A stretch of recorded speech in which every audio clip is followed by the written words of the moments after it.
All right, I'd like to welcome everybody to the August 15th City Planning Commission meeting. I just want to call everyone to order. Mark Klecker here. Rich? Here. Here. Okay. Is Tony online at all? Tony is absent. Okay. Colin? Here. And is Jason on at all? No? No. All right. Everybody look at the the minutes from last meeting. Yep. Any problems? No. I need a motion. I'll move to approve. I'll second. All in favor? Aye. Thank you. Okay, blighted property designation. We missed one, huh? All right, we missed one. Correct. So, in front of you is a resolution for parcel number between Plum and Liberty. This is a little sliver right behind Erie Beer there off the railroad tracks. It'll make it 7 parcels out of that industrial block that we had in front of you several months ago. So just looking for the Planning Commission to designate this as blighted so we can proceed with the process of condemnation of this one as well. Yeah, I was going to say, what do you, I mean, obviously this is not going to be a problem, but what are we doing with it? Right, so we're looking to, once we final acquisition of these, to convey them to a local business to expand their operations. Okay. Thank you. You're welcome. Anybody have a problem with this? No. I didn't think so. I need a motion to accept this. I'll move to accept. And second? I'll second. Right, all in favor? Aye. Thank you. Thank you. Planning and Neighborhood Resource Activities Update.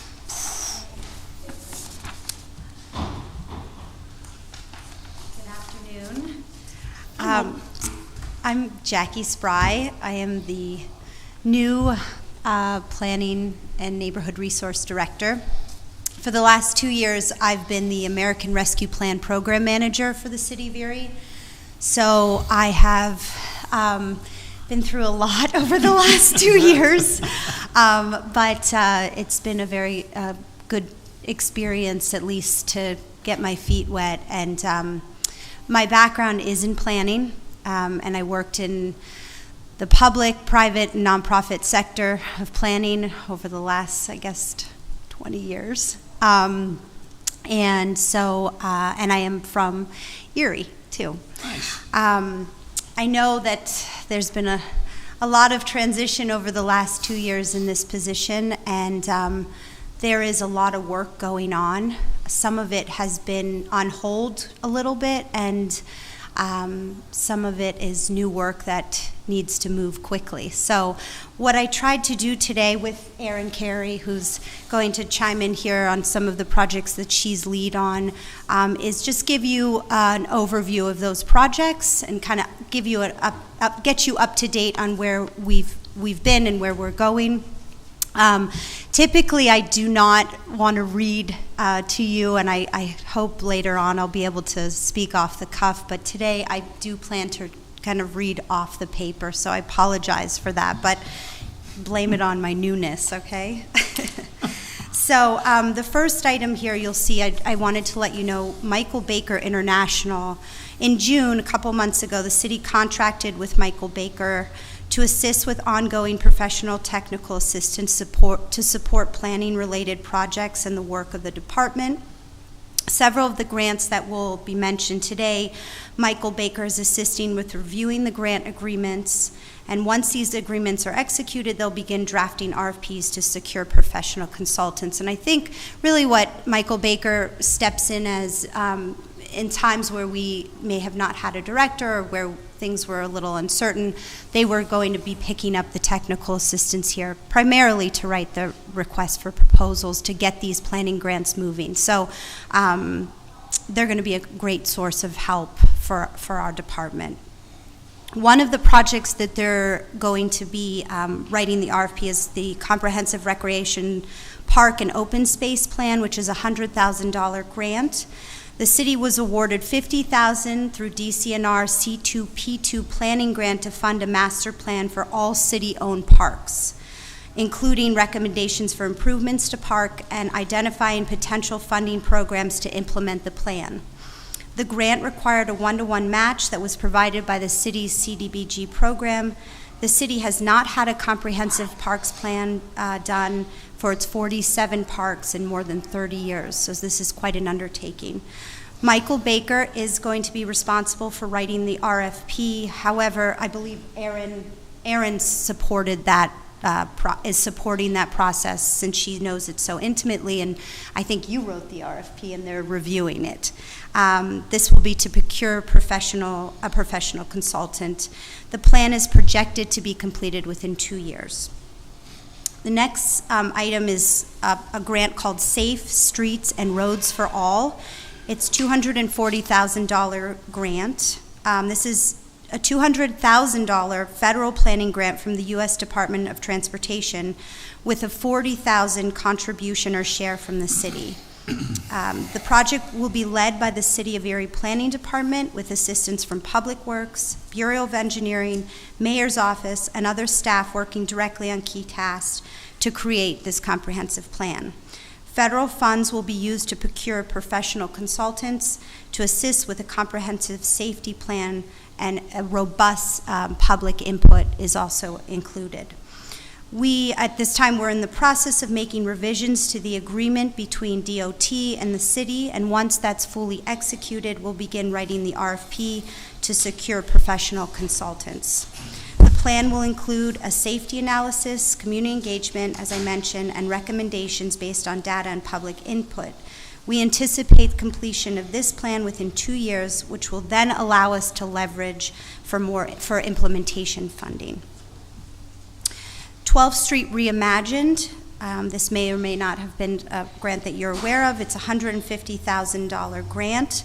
This is a Keystone Communities grant for planning to study the 12th Street corridor between I-79 and Cherry Street. The 12th Street corridor, as you I'm sure are well aware, is a primary gateway to the city of Erie and a parallel roadway to the Bayfront Parkway. The $125,000 planning grant is funded by the Federal Highway Administration through the Erie County MPO and PennDOT. The City of Erie is providing a 20% match of $25,000. Erie County consultant WRA will be retained to complete the work. The city would like to address the reuse plans for critical sites, ways to make the corridor more inviting, as well as functional for new uses, and ensure that the operation of the roadway meets the current and future needs of all users. It is anticipated that the study will begin with a landscape scan and end with establishing a corridor vision. We are currently reviewing the cooperation agreement between the city and the county, and once signed by both parties, the consulting team and the city can schedule the kickoff meeting to review the project approach, discuss key tasks, and determine composition of the steering committee. That hopefully will happen within the next week or so, or a couple weeks for the kickoff meeting. And then this, we're anticipating to have this completed within a year. Lastly, in terms of the bigger grants here, the Partners for Places, or P4P, is a $10,000 mini grant. These funds were awarded through what's called the Funders Network, which is a membership organization that supports grant makers across North America to advance strategies to create fair, prosperous, and sustainable regions and communities.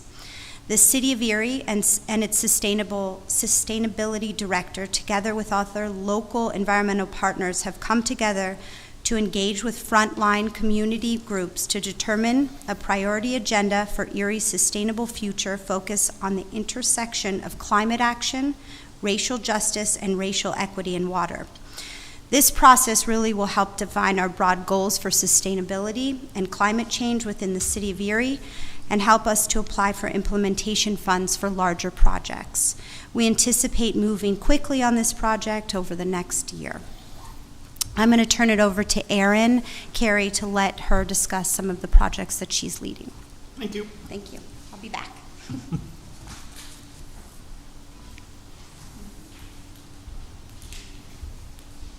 Hi, everybody. Some of this will be familiar from last month, but I'll just go over a little overview of a couple different neighborhood-related things. Our Love Your Block program is in the process of completing 60 small home repairs in our 4 focus neighborhoods, all on the east side. Those neighborhoods were chosen because of their lack of organized neighborhood nonprofits that can leverage funding on their behalf. So Love Your Block is kind of serving as an intermediary in those neighborhoods between residents and the city. The Love Your Block team conducted door-to-door outreach with applications in the spring, and now we're back to complete the projects that people had applied for, which include painting projects on the exteriors of homes, installing handrails, planting flowers and landscaping, and removing junk and debris from properties. The next two project weeks will be running Tuesday through Saturday throughout the last 2 weeks in August, so that's next week and the week after. We are looking for volunteers to help sign up on the Love Your Block website, and that's cityof.erie.pa.us/loveyourblock. Neighborhood plans will be familiar. You sent Buffalo Road to City Council for approval. But since 2018, just as a reminder, Planning Department staff, we have compiled 3 neighborhood strategic plans: East Bayfront, Academy Marvintown, and Buffalo Road. Each of these plans build off of recommendations from the city's comprehensive plan, Erie Focused, and provide more specific recommendations based off of available data and neighborhood surveys that we do door-to-door for each plan. These plans provide recommendations on residential properties, blight reduction, infrastructure, crime and safety, and also community building. One of the major outcomes of the East Bayfront neighborhood plan was the East Bayfront Greenway Trail. And the Redevelopment Authority of the City of Erie has worked closely with Michael Baker International to develop a Greenway plan based off of that original concept that was proposed both in Erie Refocused and the East Bayfront neighborhood plan, to develop a series of parks and trails throughout that planning area in order to stop the spread of blight and replace an asset where there are currently blighted properties and vacant lots. So the focus for this plan will be between Parade and Wayne Street on the east side, and East 6th Street and East 10th Street. So within the next few weeks, that plan is going to be reviewed by the Redevelopment Authority Board in executive session, and then once that's approved, it will allow the Redevelopment Authority to begin using their ARP allocation of $1.5 million for implementation, and we'll also be leveraging additional grant funds to be able to complete the project. So we're in the process of, and the Redevelopment Authority is in process of applying for additional grant funding for that. Blight removal, I know we had talked briefly about this in our last meeting as well, but over the course, since 2018, essentially, code enforcement officers and planning department staff have been completing property condition assessments using GIS on the exterior of residential properties in the city. So we've completed over 20,000 surveys of properties have been completed to date. And this survey basically ranks each residential property on a number of criteria on the condition of the outside of homes, and gives us an idea of where to begin interventions and where properties are we need to start the blight process. So we use this, like I said, we use this information to prioritize properties with the highest need, and then work closely with the Redevelopment Authority to move these properties through the blight review process in order to ultimately remediate these issues either through repair or demolition if needed.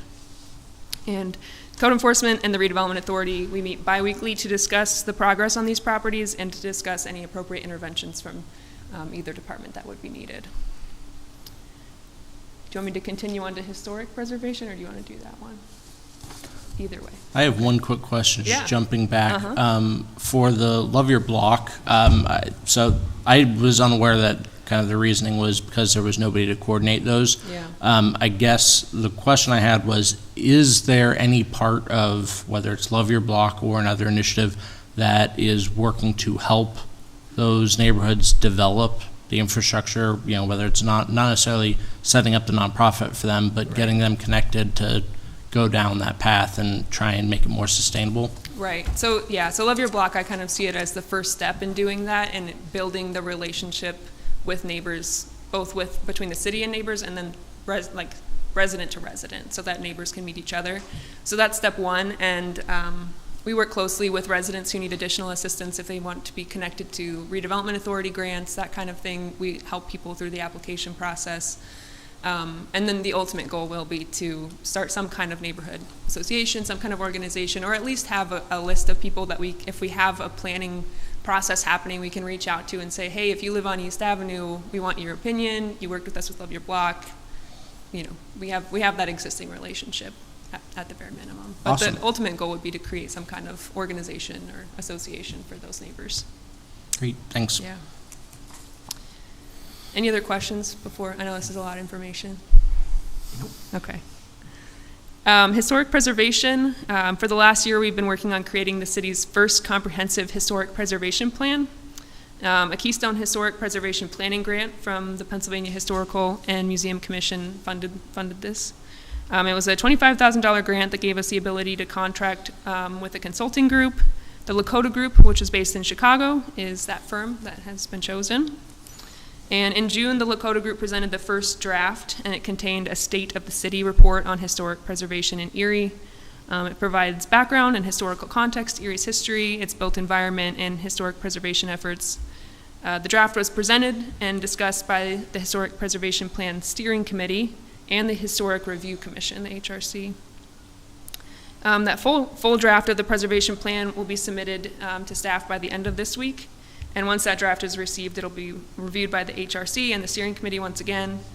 We'll have additional community meetings to present the plan and get feedback. And then the final draft will be presented back to the HRC, the Planning Commission, and finally to City Council for full adoption. And hopefully that process will be completed by November.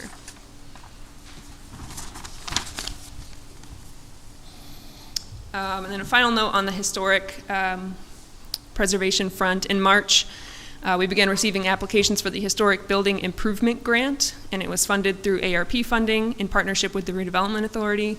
A total of $40,000 was committed to the grant, and it has been immensely popular. To this date, the Historic Review Commission has approved grants that total approximately $350,000, and we hope to use the success of this program to advocate for additional funding moving forward for this similar type of grant program. And then the last section that we have here is digital infrastructure. And we are in the process of configuring both CityWorks, which will be our permitting code enforcement software, and our GIS software. We've hired a GIS administrator here at the city and also a data analyst, which are helping oversee both of these projects. And over the last year, we've been working with project managers to develop digital workflows for our permits, zoning, and code enforcement workflows. And we're hoping to roll out fully both of these programs beginning of early next year. That's the goal. So will the digital infrastructure, will that also include working with area businesses for, sharing information on existing infrastructure projects, that sort of thing? Making it more publicly accessible for whether it's developers or, even just the city to view?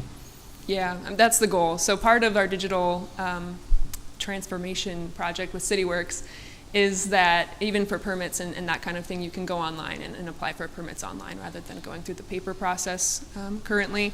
We're also hoping to work, we are working closely with our Public Works Department as well to start to digitize a lot of our infrastructure. Stormwater and sanitary lines are being digitized right now. That's in process. Traffic signals, all of that kind of thing, in the hopes that we can have it be more publicly accessible information. Or Penelope and National Fuel playing ball with you guys? That's a whole other ball game. Yeah. I figured. Yeah. Shocking. Yeah. It's worth a shot, though. Thank you. Yeah. Thank you very much. Good, all right. Do we have any public comment? Is there anybody online?